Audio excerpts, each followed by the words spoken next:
নমস্কাৰ গাইজ, মই ঈশান আৰু আপোনালোকক মোৰ এই চেনেলটোলৈ স্বাগতম জনাইছোঁ। আজিৰ এই ভিডিঅ'ত মই আপোনালোকক এনেকুৱা এজন ব্যক্তিৰ কথা ক'ম, যিজন ব্যক্তিয়ে যোৱা 15 দিনে ভাত পানী নোখোৱাকৈ আমাৰ ছাত্ৰ-ছাত্ৰীসকলৰ কাৰণে ৰাস্তাত আহি প্ৰটেষ্ট কৰি আছে। যাৰ নাম হ'ল চনম ৱাংচুক, যিজন হ'ল এজন বৈজ্ঞানিক। এই ব্যক্তিজনে আমাৰ দেশৰ বাবে বহু কিবা কৰি আহিছে আৰু বৰ্তমান তেওঁ আমাৰ দেশৰ বাবে নিজৰ প্ৰাণ ত্যাগ দিবলৈ ওলাইছে।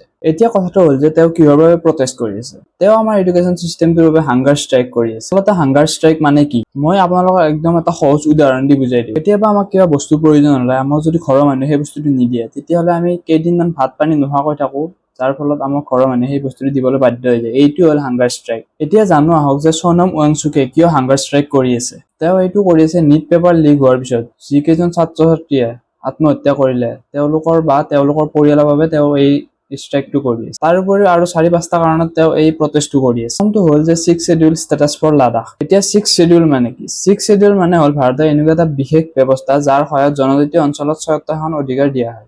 য'ত স্বায়ত্তশাসিত জিলা পৰিষদসমূহে সেই অঞ্চলৰ ভূমি, প্ৰাকৃতিক সম্পদ আদি নিয়ন্ত্ৰণ কৰে আৰু লগতে ৰীতি-নীতি, সংস্কৃতি আদি সংৰক্ষণ কৰে। তেওঁলোকে কয় যে লাডাখখন যদি 6th Schedule অন্তৰ্ভুক্ত হয়, তেনেহ'লে সেই অঞ্চলৰ ভূমিসমূহ অধিক সুৰক্ষিত হৈ থাকিব, অৰ্থাৎ সেই অঞ্চলসমূহত বাহিৰাগত মানুহে সেই ভূমিসমূহ দখল কৰিব নোৱাৰিব।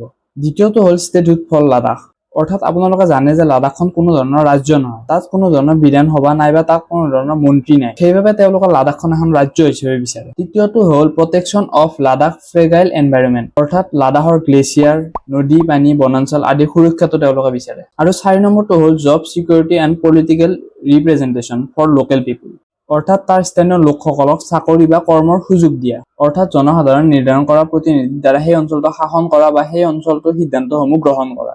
গতিকে গাইছ, আপোনালোকে জানিলে যে তেওঁ এই প্ৰটেষ্টটো কি কাৰণত কৰি আছে আৰু এই প্ৰটেষ্টটো তেওঁ 20 জুলাইলৈকে কৰিব।